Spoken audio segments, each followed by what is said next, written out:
Hey, you're listening to the menu, a space where we sit down, slow down, and talk about life the weird, the beautiful, and the in between. I'm V. And I'm Olivia, and we're just two friends figuring things out one deep and slightly chaotic conversation at a time. Every week we sit down with a new topic from life's menu and just talk about it. Nothing fancy, just us and you, so let's dig in. Okay, so today's episode should go up right on Halloween. So Happy Halloween! happy Halloween, everybody. Happy Halloween. Okay. So, okay. this is our lovely guest, Martha. Martha, say hello to the people. Hello. Martha is one of our besties. She's been our best friend for many, many years now. And she's here on our Halloween episode to tell us about her spooky stories. Yes. But before we dive into that, let's tell the people who we are for this Halloween. Oh, Our yes. costume. Okay, so I am Pumbaa. Martha was Timon when we had our couple Halloween get up. But I'm Pumbaa. I took my nose off. I'm gonna insert a picture of the one that I secretly screenshot from our Stop, V. Dang. I am not going to FaceTime you ever again in my life. Just kidding. She took a screenshot of me with the orange wig. Oh. I was Timon, but my wig was way off, so I didn't even really look like Timon. But she was feeling herself though. You were With feeling the the haircut. not with the color. But today I'm a cat. Wow. and I'm Dorothy from The Wizard of Oz. Teehee. Okay. We're just gonna dive into Martha's stories. Okay, Martha, take it. Okay, well, they asked me to come in here because I had told them some of my little experiences. If you believe in ghosts, okay. If you don't, okay. I think I believe in them only because of things I have experienced, but I still think myself as a skeptic. So if something happens, I'm like, it was the wind or it was this, So I always try to find an explanation. But I'm going to dive in, and I made a little note right here because I didn't want to forget some of the important ones. I'll start very briefly. I guess my first one was when I was little. In Mexico, there was this man I would see in my room. He was just like a dark shadow, and he would watch me sleep. Years later, I found out he would also watch my siblings, which are like 13 years older than me. So he just lives there. And then later on, fast forward, I lived in Colorado, and in one of the um, last houses I lived in was a duplex, and that one was also pretty spooky. That one was said to be that there was like a man, the son, and the wife in there. We would see the shadow of a woman that would like turn corners, and my dog. So I was about 10 years old. And one time I was several times actually. This happened like 3 or 4 times. I would be in my parents' room watching TV, and then I had a very protective little terrier back then, and she would always sleep like at my feet. And sometimes, and it would creep me out so bad. She would just be sleeping, and then she would get up from like on the bed, and she would growl at the door, and she would growl like nasty growls from the door, and she would follow the same like trajectory all the way around my bed. So it was like starting at the doorway, around the bed to the side of the bed where it was kind of like next to me, and then her little head would start again from the side of the bed and reverse back out the door. So they say dogs and some children can see things. I don't know if you guys believe or not. Like I said, this is just what I have experienced. Yeah. So she would do that, and it would scare me so bad. We would also hear noises at night, footsteps, but there was one thing that I did see, and this was with my own eyes. We were downstairs, and my nephew was a baby. He was a few months old, and my brother would always walk around shirtless in like basketball shorts. So we'd always just, walk around the house like that. And one day he went to hug my sister-in-law, and as soon as he hugged her, they had this really like creepy little room connected to their room, and then connected to that creepy little room was the basement. And in the basement there was like a lot of noises that would come from there. Sometimes it would be like a cat crying at night, but there would be no cats in there. Anyway, so he hugged her, and as soon as he hugged her, something from my right side, I was standing, seeing my nephew in the crib. Something from my right side, like, darted out, and it hit him like square in the back, hard. It was with force. Okay, so it hit him in the back, and then he like, he winced. What is that word? Like, not like that, but he was like, ah. And then he looks at me, obviously. I think I was like a deer in the headlights when he stared at me. I was like, no, I didn't even say anything. I remember this so vividly. I was like 10 or so. I did not even say anything. I ran up. There was like 12, 13 stairs that it was like a small little hallway of stairs. It was so weird. And I ran up the stairs, and like obviously later because we all knew the house was haunted. They like picked up the baby and they ran up the stairs. Late, like a few minutes later, he went down there to see what it was, and it was a quarter and a penny. So I think that the little boy, I don't know if he was a little boy, but the younger spirit, ghost, whatever, I think he got attached to my sister-in-law, and he didn't like my brother being around her or hugging her. So because it was literally as soon as he hugged her, it was like, get away from my girl, type of thing. So there was that. And then another time, fast forward again a few months later, my baby nephew was still small, I remember. And my mom had him in her arms, and we had this door that would lead to like a little living room. And she did this because there was a door with no window, but it had a curtain. And she like stuck her hand in there. She had my baby nephew on her left arm, and with her right arm that was free, she opened the little curtain to call somebody else, and someone like grabbed her hand, like did this, like, and she thought it was one of her family members. So she's like, "Oh, you scared me," because there was a couch right next to that door, and she did this. She like looked, and there was nobody sitting in the chair. So my mom got her hand grabbed. I saw the coins being tossed. I also dreamt that a man showed me this spot outside. He didn't talk to me. It was like two men. One of them was, I guess, the homeowner. He showed me the spot outside in the yard, and like I forgot about it till days later, and I remember it, and I went to go look, and just like in the middle of the yard randomly was a spot of that tar that they use to like patch up the roads. And that was the exact spot that I had dreamt about. So my family thinks he was leading me to money, but just speculations. Leaving you Dang. money? Y'all didn't dig it up? No, my brothers didn't believe me, and my mom wasn't strong enough to dig up tar, so we left it. Dang, you could have found the roller world money. Anyway, so that was that. There were other little things, but those were like the most impactful things that happened at that house. Now, fast forward a few more years. I was about 13 at this time, 14, 13-ish, I don't remember.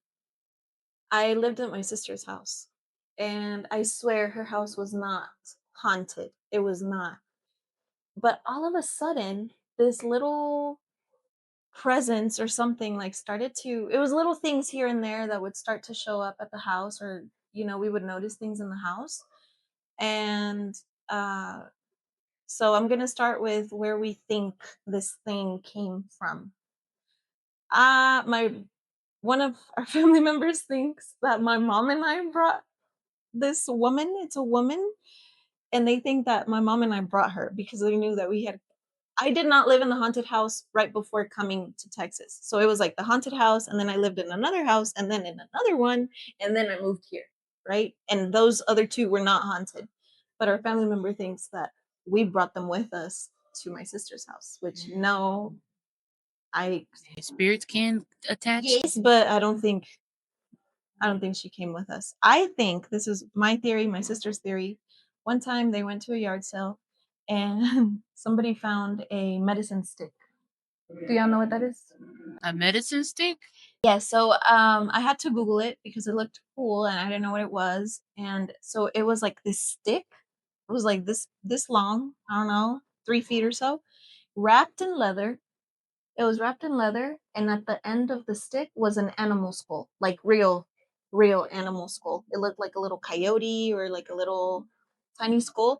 And then from where the skull met the stick, there was like two or three threads of like leather hanging and feathers, like long real feathers. Like some on some types like some like, them spiritual kind of It's so I looked it up, and it turns out that Native Americans used to use these type of sticks as like to cleanse or heal, or like as medicine back in the days.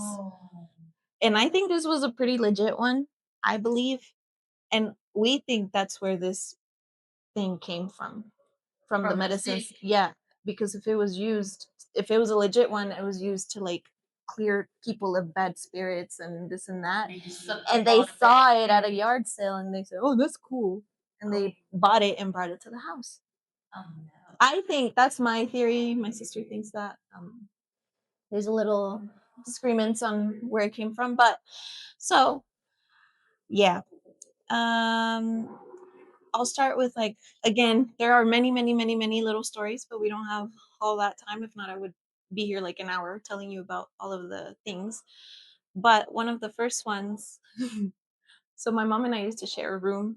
I was when I was younger and at the house, and my little dog, that same feisty dog, she had babies, she had puppies, and my mom was gonna stay with her in the living room. I'm sorry, in the garage. Like watching over her as she had her puppies. And then I was like, okay, yeah, whatever. So I went to sleep, and I woke up and my mom was like in bed with me. And I was like, what are you doing? I thought you're going to watch Meanie. She's like, no. She's like, something blew in my ear. And I was like, what do you mean? And why would my mom tell me too? If I was like 12, 13, why would you tell me that something was blowing in your ear at night? I wouldn't tell my kid.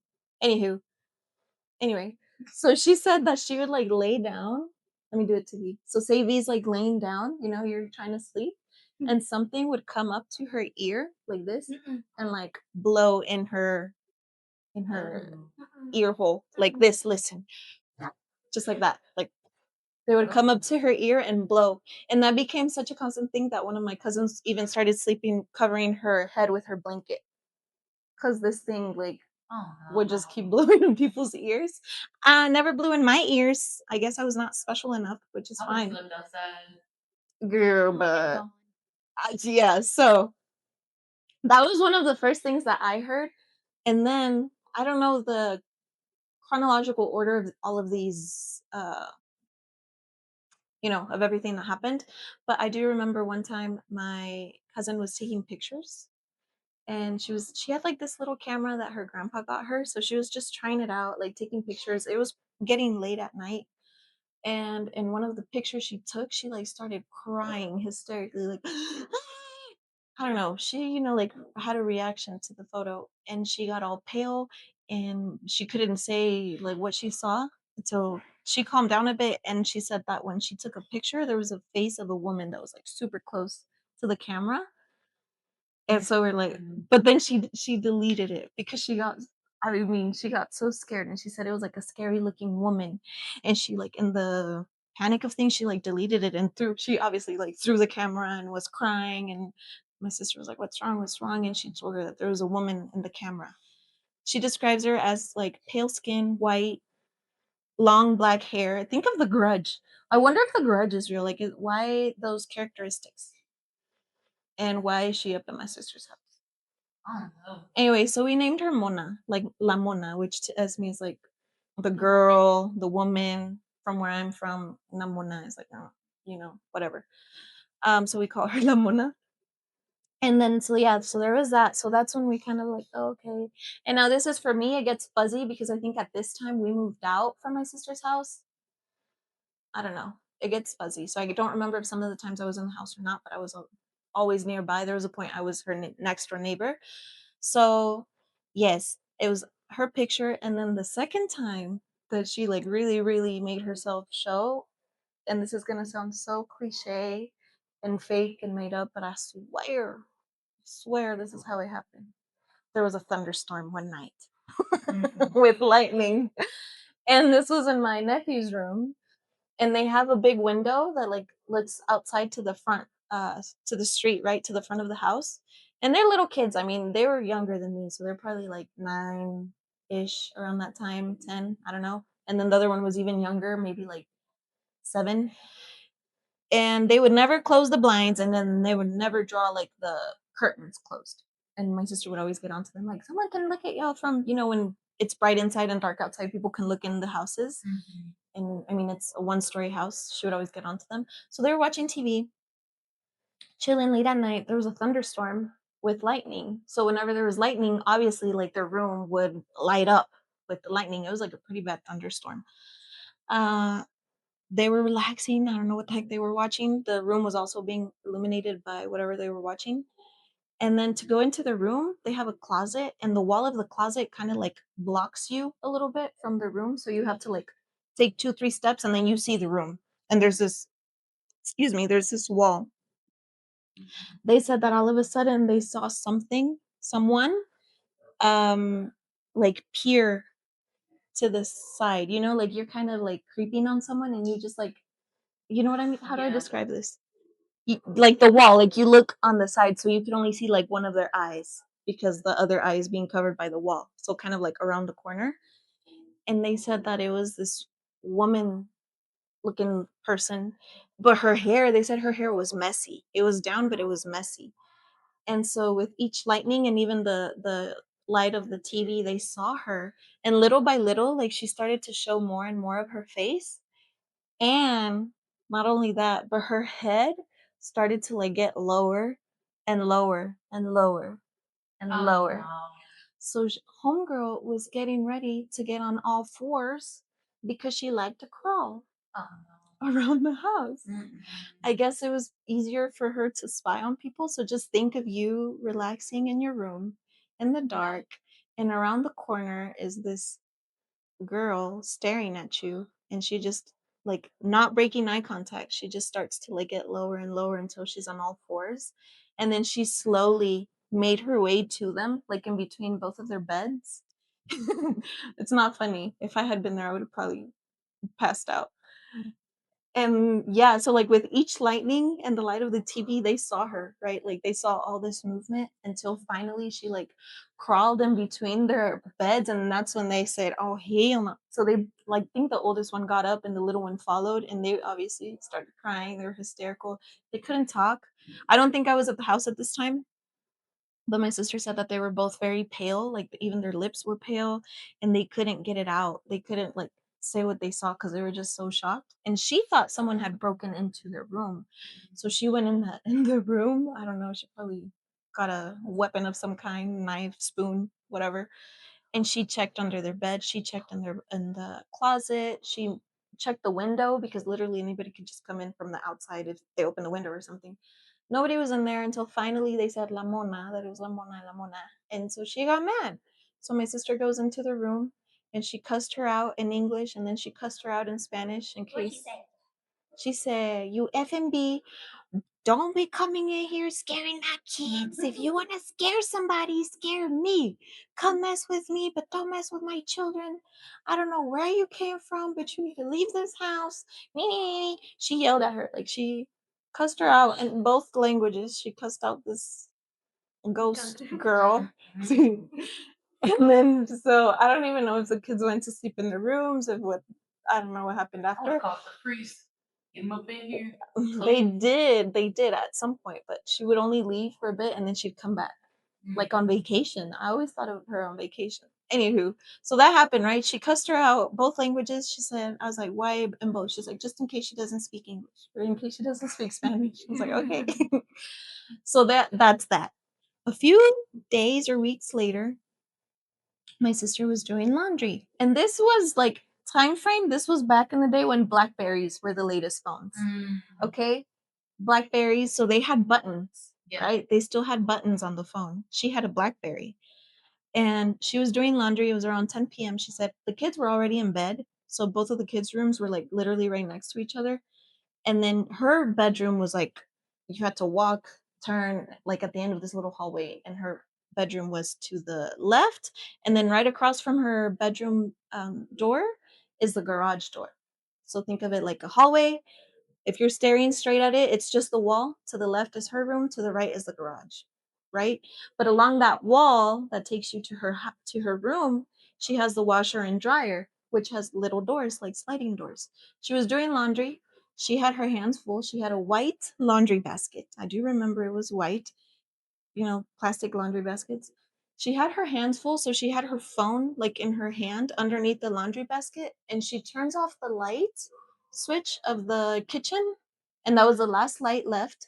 She turns it off with her chin, right? So she like reaches her chin, she turns off the switch, and out of the corner of her eye, she could see the direction to her room and to the garage, like the end of that hallway. So it's 10 p.m. ish. Everything's dark. She switches off the very last light that's illuminating the house. And as she does so, as soon as she shuts off the light, she sees that someone's at the end of the hall standing in between both doors. And they like immediately get on all fours and start crawling to her fast, like to her feet, like yeah, they crawled. So she thought it was one of her four kids, and she yelled at it. And she's like, "Wait, wait, wait! You're gonna knock me over!" Because she had the big basket in her hands, like her hands were full. So she says she pressed on her BlackBerry, like with whatever finger she could, so she could illuminate the floor to see which one of her children it was. And there was nobody at her feet. And then she realized who crawled was who she had scolded in the room. So it was La Mona, it was homegirl. So she ran. She said she ran to her room. She like chucked the clothes on a little seat that she had in her room, and she like dove into the bed. Her husband did not believe her. He does. I don't know to this day. Maybe he does believe us, but I think he was in denial. Because if she had done something to him, they would have probably moved out the next day. So then that happened. She like literally scared her. But that's what my sister had asked for, right? She said, if you want to mess with somebody, come mess with me. Leave my kids alone. So she like stood at the end of the hall like this. And she just like went down and crawled to her feet really loud really fast. There's that one. And then so again, there was a lot of little things that would happen at the house. I at one point I was her next door neighbor, so I would never sleep over at my sister's anymore. And why would I? I was just next door. But I remember a lot of times I would feel like my mom was behind me. You know, when someone just approaches you and you can feel them, like if I'm like this, like I feel you are behind me, or I know you're behind me. But sometimes I'd be at her house, it'd be quiet, and I would think that my mom was behind me, and I would even say like, "Oh, mom," and I would turn and nobody would be there. But it was like so weird because like it's like I could feel them come up, but I always thought it was my mom for some reason. It was like my mom, but the few times it happened, it was not my mom. So my mom, a lot of times she babysat kids. She still does here and there. And there was this little boy that we would babysit, and he was like my favorite. The racist one?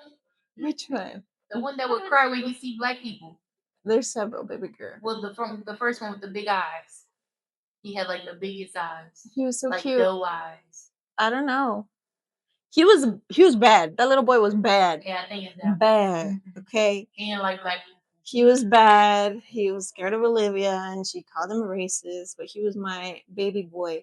And we were at my sister's house, and he was with us. And my mom, my sister, and I were like in the kitchen, and we were talking, or I was mainly listening to them talk. And this little boy was just running back and forth. So he was running from my nephew's room, passing that little corridor of where my sister got scared, towards like the kitchen where we were sitting. And he was running joyfully. He was having a good time. And it wasn't until like we weren't really paying much attention to him, right? Because I mean, he was fine. We were just watching him, or we were just aware that he was just running back and forth, not really paying attention. He was about 3 years old, by the way. He was 2 or 3. Again, they say kids and animals sense things or see things. So as he was doing that, my sister, I guess she like took notice of exactly what he was doing, and she whispered to us, she's like, look, she's like, it looks like he's playing with someone. And I remember looking at him, and yes, it looked like he would run towards my, oh, I just spat, girl. Oh, sorry. It would look like he would run towards my nephew's room, and then it looked like this, like something would come out of my nephew's room, which is where she did that whole thunderstorm thing, and he would like giggle and start running and like keep looking back, like laughing and looking back. And then right when we stared at him, it looked like La Mona, we think it was her, she came out this way, like through the laundry room, where the laundry room was, because he like was running, and then he got scared right when he was crossing that hallway. So it looks like she tricked him. And he kind of got scared, but then he started laughing again. Now, oh, I should have told you guys beforehand. He would call my mom mama, and he would call my sister mama. He would call women mama. So when he was like running back and forth, once he got back to us, all giggly, I asked him, I was like, mucho. In Spanish, I asked him, I was like, who are you playing with? And this little boy, I swear to y'all, this little boy turned and he pointed towards my nephew's bedroom and my niece and nephew's bedroom. He pointed with his little hand, little cute finger, and he goes, Mama. When I asked him who he was playing with, he said he was playing with a woman. Okay, so that's translating. Oh, I got up quick and I left because I was scared. Just because I find this stuff interesting doesn't mean I like to live in the experience, okay? Like in real life. Um, but yeah, so he was running back and forth and he was running with her. And then my sister dreamt about her. And again in her dream she didn't talk. I don't know if it's lore or what, but they say that spirits or dead people can't talk in dreams. She didn't talk to her. It was a man that introduced her to the girl, and the man told my sister the lady's name, and she's like, oh look, Erica, come here, this is so and so, she's the one that goes to your house, and she wants to know if it's okay for her to keep going. She says she really likes the kids and she's just there to to watch them, but she doesn't want to do anything. And my sister in the dream gave her the blessing, like, oh yeah, it's fine, come to my house, just don't scare my kid. She was so mad when she woke up and told us. She's like, oh, I should have told her to get out of my house. So she told the lady in the dream, like, it's fine, just don't scare them. And yeah, fast forward, I have another nephew. And also when he was little, and we even have this on camera, he would see stuff. And one day my sister said that she asked him what, because he would get scared, right? And mind you, this was years. Like this woman was at the house for years, like over 6 years, I think. And they asked this other nephew, like, oh, what are you seeing? And he said un chocho, which that's what we call like bugs. I know some people call that something else, but they call them bugs. And my sister said, show me. This little boy, and mind you, this is like years later, nobody even told him about this. Nobody told him about, why would we tell a little 2-year-old about a ghost lady? When she asked him to show her, he got on all fours and he went to the corner and he peeked his head around the side of the wall. Yeah. Yes. So I mean, that's in a nutshell. There's many more, but those are kind of Your like the life was most. like demonologist, bro. No, Yeah, now I don't experience anything scary. Thank you very much. My home is very peaceful, very calm. So now where I live is not haunted. We prayed. You were with us when we prayed. Yeah, for Mother's Day, when I went over there that one Mother's Day, we put a rose in the In thing. Ñoño's room, right? Yeah, Yeah, because she loved their room. She would always be in their room. I mean, she'd be around the house, but I think the main thing was in their room. And the reason why we prayed around Mother's Day was because it was my sister. She's like, do you think maybe she's like attached to kids because she was a mom? She misses her kids. I don't know. So we're like, oh, that's so sad. They got used to her too. That she was like an inhabitant in their home. They're like, oh, Mona, let me sleep. I'm sleepy. Be quiet. No, Yeah, that's so she finally left. It wasn't that time that Olivia prayed with us. It was another time they brought in like actual people from the church. Oh, and they did like a strong prayer, and she finally left. She has not been seen since. Yeah, I haven't heard any stories about her lately. Yeah, she would caress Olivia, but Olivia just No, she did not. Don't do that. Don't do that. caress Olivia. Don't do that. No, she did it. She would be like this. If she touched me, At I night, would have never and came over she there. also liked to watch us sleep. She would like hover over us. So So at night, I never went over there. at night, just think about it. When you're sleeping in your bed, Don't do that. are you truly by yourself? I'm alone. Don't do that. No, I'm asking everybody. In general. Well, I'm alone. My auntie, she gave me some holy water. Remember, I had up them holy water. We did holy water all the time at the house. I was anointed. It was not gift to me. No, I don't hear. I don't hear. I believe there's spirits and ghosts in this world, and there's other beings and things like that. So I respect them. I let them be. Just don't come touch me. Do none of that. No. I'm like, if I don't see you, you don't see me. Yeah. Yeah.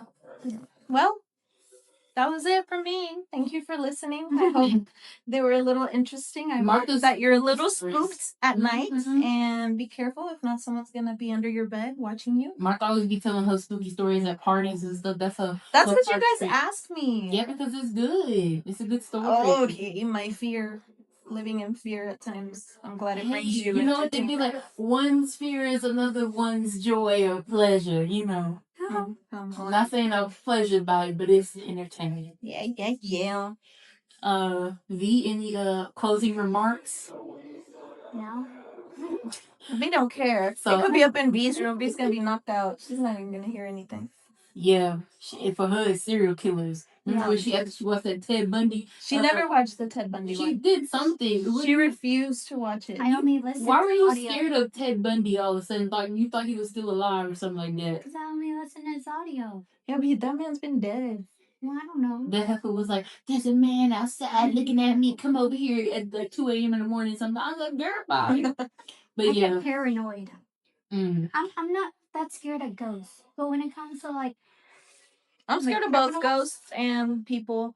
Ghosts just creep me out more. Yeah. People scare me obviously because they can hurt you. I mean, some ghosts. I mean, that goes through coins on my brother. Could have hit me hard in the head, and then I would have been like, "Oh my god." Yeah, no, there be them ghosts like the ones that were like in the Conjuring and then those stories. Those See, and I don't like watching scary movies. I don't like watching scary movies. I think because it reminds me of how scared I would get up, especially the house in Colorado. Man, that house. Hated it. Or like when they had Annabelle on tour around the country. Oh. I was like, why would they do that? Why would they? No. But yeah. So I guess I'll wrap up our Halloween episode. Happy Halloween to all of our viewers, listeners, everyone around the world that's listening to us. Thank y'all for tuning in on our spooky episode. If you're around the world, let us know. Yeah. They're gonna be like, oh, we're from Arlington. Yeah. From Dallas. You know what we say? Ghetto Perry till I die. 972. Anyways. I don't know what that is. Ghetto area code. Ghetto Perry, Grand Prairie. Ghetto Perry. How does Ghetto Perry an area code? 972 is the area code for Grand Prairie. Oh. 972. Usually you rep your area code when you rep in your hood. Yeah, I know about all that. Oh, okay. She's in the hood. Right. Anyways, thanks for joining us at the M.E.N.U. We hope today's conversation gave you something to think about, or at least laugh about, or to spook you out. Woo! We'll be back next week for something new from Life's Menu. Until next time, keep slowing down, keep figuring it out, and we'll see you next time. V? Don't forget to follow us on all of our social medias. Make sure to leave us a 5-star review on Spotify and interact with all of our content. Yeah. And that's it. If we don't see you tomorrow, we see you later. Bye. Bye.